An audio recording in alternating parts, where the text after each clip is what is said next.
Dear students, आज हम लोग मेंस आंसर राइटिंग सीरीज का 5वां क्वेश्चन डिस्कस करने जा रहे हैं। और इस क्वेश्चन को देखने से पहले आप पहले इसको स्वतः लगाइए, एक कॉपी पेन ले लीजिए और पहले इस आंसर को लिखिए। उसके बाद जो हम डिस्कस कर रहे हैं उससे मैच करने की कोशिश करिएगा।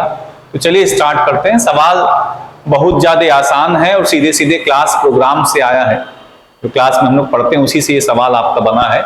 सवाल क्या है? आपकी राय में भारत में शक्ति के विकेंद्रीकरण ने जमीनी स्तर पर शासन परिदृश्य को किस सीमा तक परिवर्तित किया है? To what extent in your opinion has the decentralisation of power in India change the governance landscape at the grassroot level? तो ये बात आपको देखना है कि किस हद तक हमारे देश में विकेंद्रीकरण ने आपका एक तरह से बात करिएगा कि शासन परिदृश्य को प्रभावित किया है।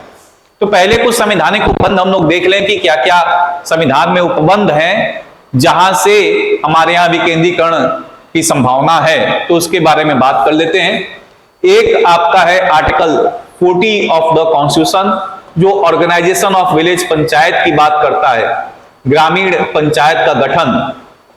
और इसी अनुच्छेद को स्रोत बनाकर हमारे यहाँ पे 73वां संविधान संशोधन और 74वां संविधान संशोधन हुआ 1992 में। और इसी के माध्यम से अनुच्छेद 243 से लेके 243 ओ तक जोड़ा गया, जो अनुसूची 11 से संबंधित है, जिसमें 243 जी आर्टिकल इससे संबंधित है, जिसमें पंचायती राज को 29 कर्तव्य राज्य सरकार स्थानांतरित कर सकता है।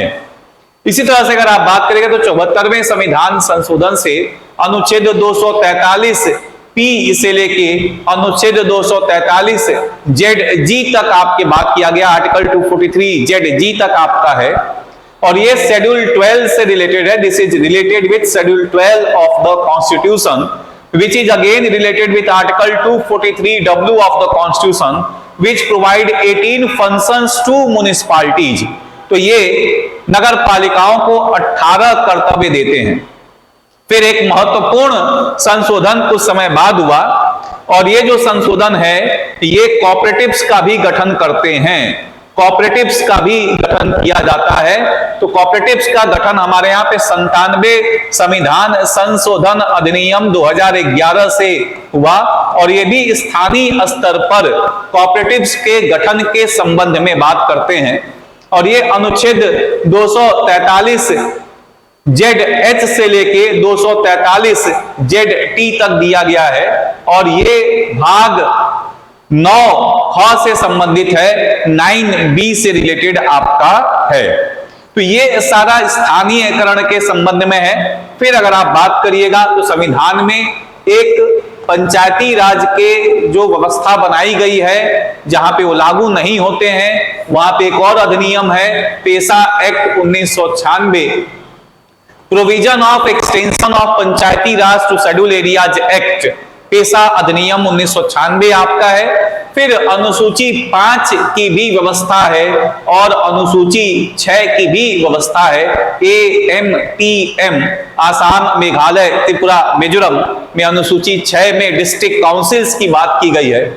और अनुसूची 5 में कई सारे राज्य हैं, जैसे आप बात करेगा महाराष्ट्र है, गुजरात है, नागालैंड है, ऐसे कुछ राज्य हैं जहां पे स्थानीय क्षेत्रों को ज्यादा महत्व दिया गया है।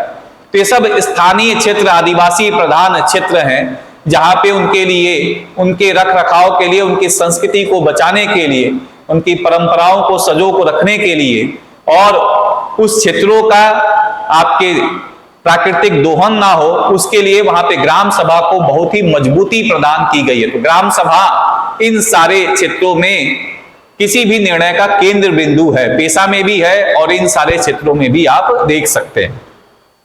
तो यहां पे आप देखिएगा कि ये सारा का सारा आप 73वां संविधान संशोधन की बात करेगा, 74वें संविधान संशोधन की बात करेगा, 97वें संविधान संशोधन की बात करेगा, इससे कोऑपरेटिव्स बने हैं, अनुसूची 5, अनुसूची 6, पेशा, ये सब हमारे देश में विकेंद्रीकरण के लिए कार्य करते हैं। All these work for the decentralisation, ये सारा का सारा हमारे यहाँ विकेंद्रीकरण के लिए कार्य करते हैं। तो यहां पे ये पूछा जा रहा है कि आपकी राय में भारत में शक्ति के विकेंद्रीकरण ने जमीनी स्तर पर शासन परिदृश्य को किस सीमा तक प्रभावित किया गया है? तो ये बात आप देखिएगा कि जो हमारे यहाँ पे एक तरह से बात कर सकते हैं, तो ये पॉइंट आप देखिएगा कि किस स्तर तक हमारे यहाँ पे प्रभावित किया है डिसेंट्रलाइजेशन ने।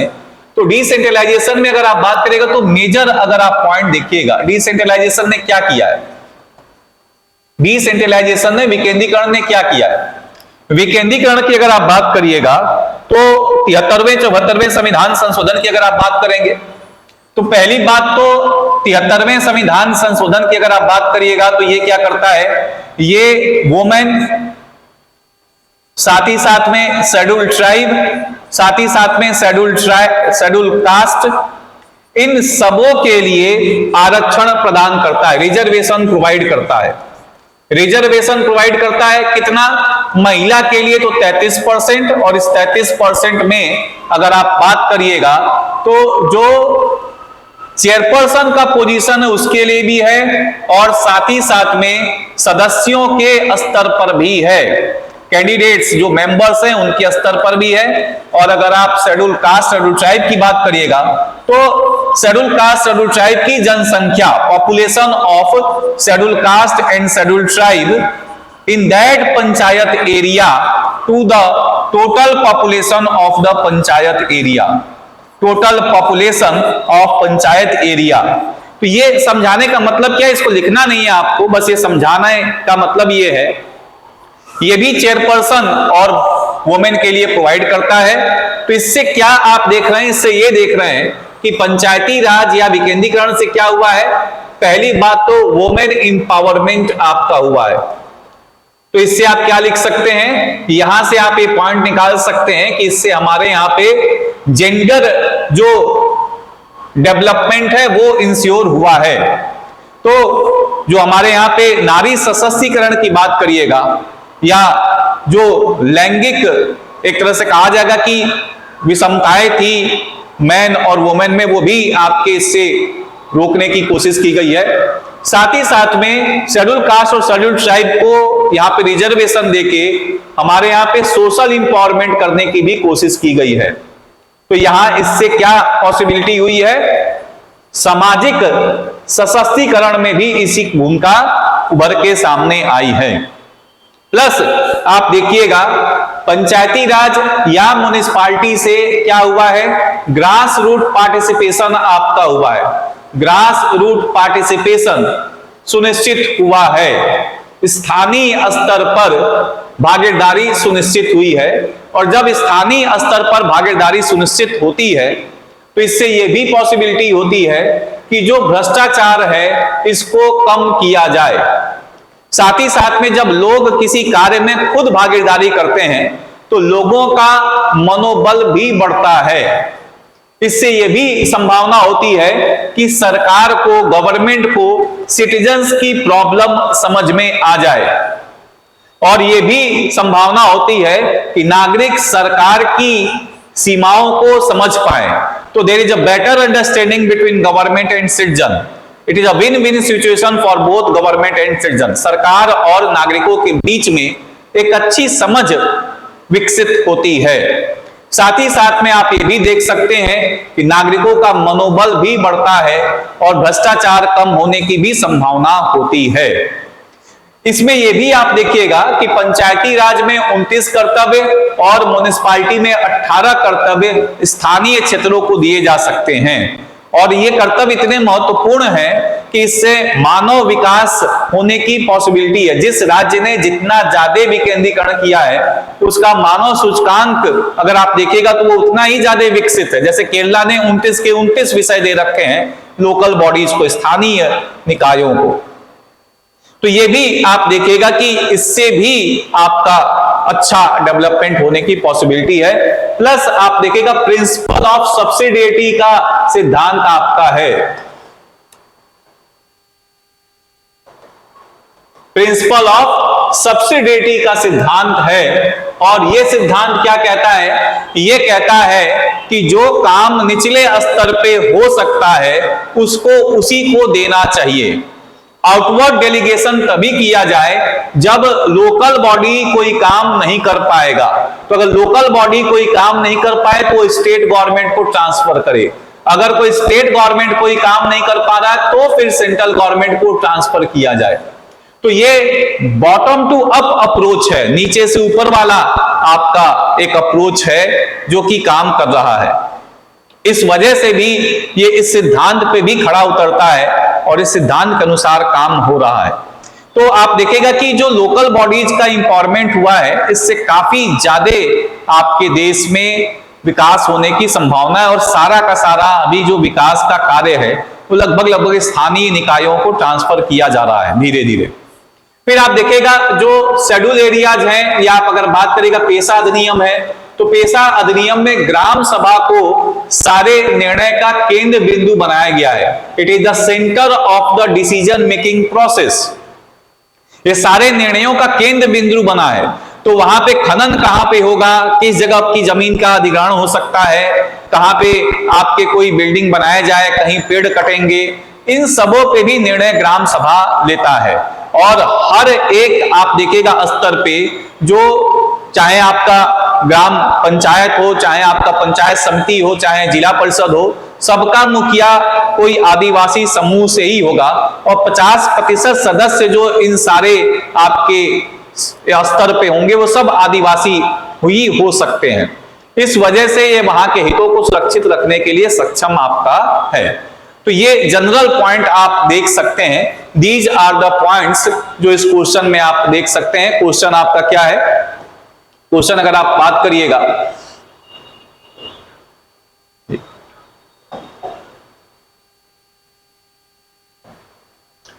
आपकी राय में भारत में शक्ति के विकेंद्रीकरण ने जमीनी स्तर पर शासन परिदृश्य को किस सीमा तक प्रभावित किया है? To what extent in your opinion has the decentralisation of power in India change the governance landscape at the grass root? तो ये बात आप देखिएगा कि वुमेन इंपावरमेंट के साथ साथ आप क्या लिखिएगा, सोशल इंपावरमेंट के साथ आप लिखिएगा people participation, corruption has decreased as well as moral of the people has increased, as well as government is able to know the problems of the people and people is able to know the limitations of the government। तो ये एक अच्छा understanding आपका develop कर रहा है। साथ ही साथ में आप देखिएगा क्विक डिसीजन मेकिंग प्रोसेस भी आपका डेवलप हो रहा है। And we are also providing a channel for the political, एक तरह से कहा जाएगा कि एक पॉलिटिकल लर्निंग का भी एक प्रोसेस है कि आप लोकल लेवल पे पहले इलेक्शन जीतिए, फिर स्टेट लेवल पे आ सकते हैं, स्टेट असेंबली के लिए लड़ सकते हैं। तो एक पूल ऑफ पॉलिटिशियंस एक तैयार हो रहा है हमारे देश में, ये भी इसका देन देख सकते हैं। बट यहाँ पे जो बात आपका बोला जा रहा है कि किस एक्सटेंट तक ये सक्षम हो पाया है कि गवर्नेंस के लैंडस्केप को चेंज कर रहा है, उसमें अगर आप देखिएगा तो कुछ चैलेंजेस भी आपका है पंचायती राज म्युनिसिपैलिटी के साथ। पहली समस्याएं आप देखिएगा फंड फंक्शंस एंड फंक्शनरीज की समस्याएं आपको देखने को मिलेगा। धन और कर्तव्य और कार्यकारी, तो धन की कमी होती है, धन का अभाव होता है। स्टेट गवर्नमेंट कई बार फाइनेंस कमीशन, जो state finance commission report submit करता है, उस रिपोर्ट को उतना महत्व नहीं देता और समय रहते स्थानीय निकायों को पैसा आपका नहीं दिया जाता, जिसकी वजह से वो ठीक से काम नहीं कर पाते। कर्तव्य जो इनको मिलेगा वो कौन डिसाइड करेगा? एसएल बाई लॉ, राज्य विधायिका अधिनियम बनाकर निर्धारित करेगी। तो कुछ राज्यों ने तो 29 के 29 विषय दिए हैं, कुछ राज्यों ने 4-5 कर्तव्य ही दिए हैं। तो जब कर्तव्य ही नहीं स्थानांतरण किया जाएगा तो स्थानीय निकाय काम ही नहीं कर पाएंगे। ये भी एक चुनौती आपको देखने को मिलेगा। फंक्शनरीज में क्या है? स्टेट गवर्नमेंट की ही ब्यूरोक्रेसी है जो कि आपके लोकल लेवल पे भी काम कर रही है। दे do not have their separate functionaries, इनका अपना कोई नौकरशाही नहीं है। दे do not have any there separate functionaries. तो ये समस्या आपको देखने को मिलेगा। जब अतिरिक्त विभिन्न कार्यकारी इनके पास नहीं है तो ये अपने कार्यों के लिए राज्य सरकार की जो नौकरशाही का तंत्र है उस पर निर्भर करती है। They depend upon the bureaucratic system of the state government and that is one of the problematic part of the local bodies. ये भी बात आप देख सकते हैं कि एक समस्या आपका है। सेपरेट फंक्शनरीज हो तो ये म्युनिसिपैलिटी में तो कुछ जगहों पे हैं, लेकिन अगर आप रूरल लोकल बॉडी की बात करिएगा, ग्रामीण स्तर के पंचायती राजों की बात करिएगा, तो वहां पे आपको सेपरेट फंक्शनरीज नहीं मिलेंगे। हालांकि आपको ये म्युनिसिपैलिटीज में मिल जाएंगे कि कुछ municipalities either they have unified और इंटीग्रेटेड पर्सनल सिस्टम और सेपरेट पर्सनल सिस्टम, एकीकृत कार्मिक प्रणाली है, या आप कहिएगा कि आपके अतिरिक्त मतलब अलग से ही आपके सेपरेट पर्सनल सिस्टम है। एक जैसे आप मान लीजिए कि दिल्ली के जो आपके यहाँ पे म्युनिसिपैलिटी सिस्टम है, इनके जो कार्यकारी हैं वो केवल दिल्ली में ही काम करेंगे, तो ऐसा आपको सिस्टम सेपरेट पर्सनल सिस्टम, अलग कार्मिक प्रणाली बना के रखा गया है कुछ जगहों पे। लेकिन ये केवल म्युनिसिपैलिटी के स्तर पे है, लोकल बॉडीज जो आपके रूरल लोकल पे हैं, मतलब आपके ग्रामीण क्षेत्र में, उस पे ये काम नहीं करता है।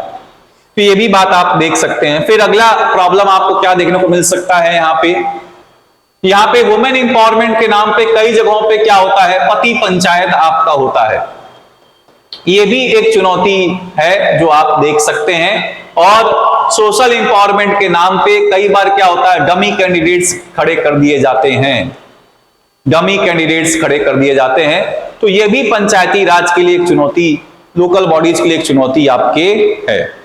प्लस पैरास्टल्स बॉडीज हैं, पैरास्टल्स बॉडीज आप देखिएगा कि किस तरह के आपके ऑर्गेनाइजेशंस होते हैं। ये समानांतर निकाय होते हैं, these are parallel body working along with the local bodies. ये समानांतर संस्थाएं हैं जो कि किसके साथ काम कर रहे हैं, स्थानीय निकायों के साथ काम कर रहे हैं। तो जब उनके साथ काम करते हैं तो ये उनके कर्तव्यों को, जो पंचायती राज के कर्तव्य हैं, उनके कर्तव्य एकदम एक जैसे हैं। और कई बार क्या होता है, पंचायती राज को इन्हीं समानांतर निकायों पे निर्भर करना पड़ता है अपने कार्यों का निष्पादन करने के लिए। तो अल्टीमेटली जो इंडिपेंडेंस है पंचायती राज की, वो हैम्पर होती है। जैसे आप बात करेगा कौन से हैं, जल बोर्ड है, जल बोर्ड की व्यवस्था खुद लोकल बॉडीज कर सकते हैं। प्रोविजन है आपके लेक्स के मेंटेनेंस की, पॉन्ड्स के मेंटेनेंस की, वाटर मैनेजमेंट की, इनके पास प्रोविजंस हैं।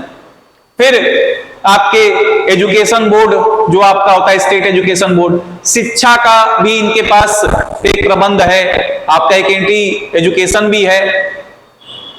यहाँ पे आपके टेक्निकल एजुकेशन की भी बात की गई है, तो ये भी एक लाइब्रेरी मैनेजमेंट की भी बात की गई है।